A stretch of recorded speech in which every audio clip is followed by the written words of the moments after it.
The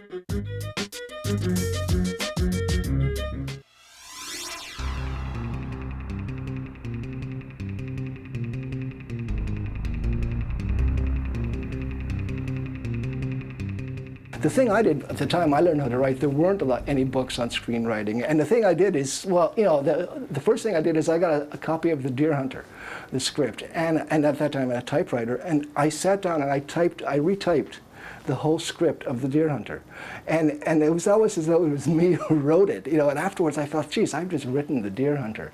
Okay, yeah, I think it's important for people to really have some kind of a system for ideas, because, I mean, as you can see here, I mean, this represents almost all the ideas I'm working on over a period of 6 months or so. The rest of the file cabinets have more ideas. Yeah, this is something I learned from episodic TV, but these are the projects. There's kind of a pattern to this, but you know, I guess starting off over here, there's just some contacts. There's some people there's a woman who I optioned a script, or I optioned her short story. She's a novelist. Something else I do is I option stories and books for myself to write a screenwriter. For me, I work from 9 to 5. You know, it's almost like, it's an office job. At 9 o'clock, the first thing I do is I check email, and then I put it aside, and then I start to write. If I'm working on a script or working on a treatment, from 9 o'clock to about to 10:30 or 11, or sometimes 11:30. I mean, that's as long as I will actually be working on the keyboard of a computer. I'll be writing. And then I stop for lunch. But then after that, for the rest of the day, and probably the rest of the day till I fall asleep, I'm working out ideas. I'm looking, I'm clipping articles, I'm checking my files, I'm going over old stories. I'm coming up with something else to write the next day. So that's the Hollywood sign.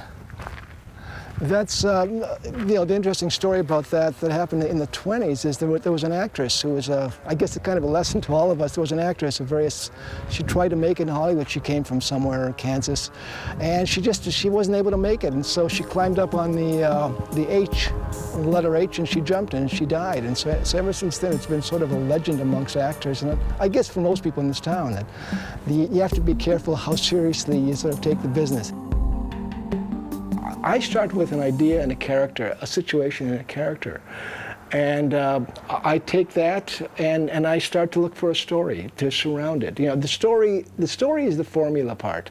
The hard thing is to find an interesting situation and a character. In developing the story, it gets into the formulas, first act, second act, third act, and that's not hard to follow. I mean, anybody can learn that.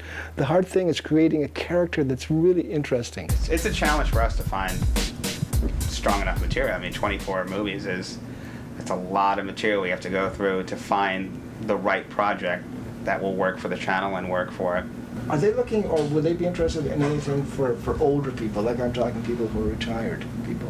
There's a lot of these old guys in their 70s who used to play in bands. They have these stories of the legends of everybody, with Jerry Lewis, with Sinatra, with Dean Martin, with Sammy Davis. You know, it's kind of like the Big Chill, like at 70.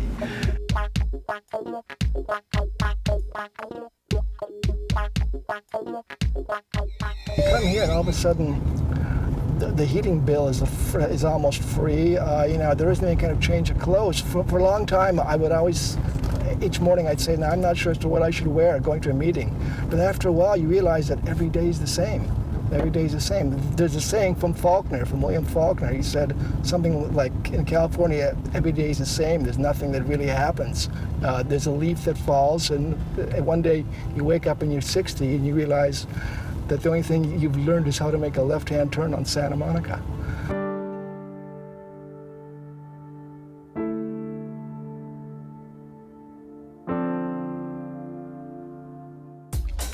Hey, Frank. Hey. How you doing? Good to see you. Yeah, good to Have see a seat. you. Right.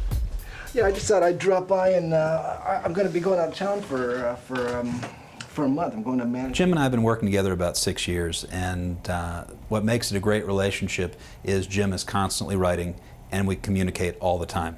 The Sniper script, it's kind of on hold now because they're not sure if they've sent it to Stallone and he passed on it, and they sent it to Patrick Swayze who passed on it but then is looking at it again.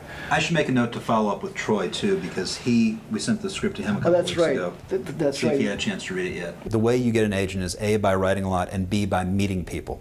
Most agent relationships come out of referrals. a writer meets a director who says, oh, call this agent at my agency. Sometimes people refer people to their friends. Sometimes you might, all kinds of ways to get connected with a person. This picture was taken when I was 25, and that was in Banff when I was going to film school. I was the guy that got to operate the camera because I was the only one who was able to load it. And there's a film, everybody had to make a student film, and there's a film that I made that I still don't understand. It provided me with the chance to meet a person who turned out to be a friend of mine, Phil Borsos. And the thing that's interesting about this is that Phil and I were the only two people who failed in film school, and I think that him and I were the only two that went on. The instructor actually, he took us aside and told us that we shouldn't even try this on our own.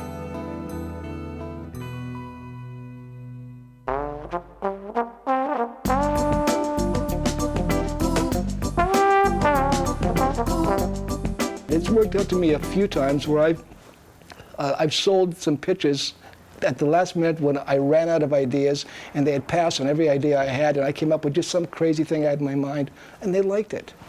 You know, and that's the thing that you don't ever understand about this town, is the reason that they pick the movies they do. You know, there's nobody I mean, you know, in the words of Goldman, there's nobody knows anything.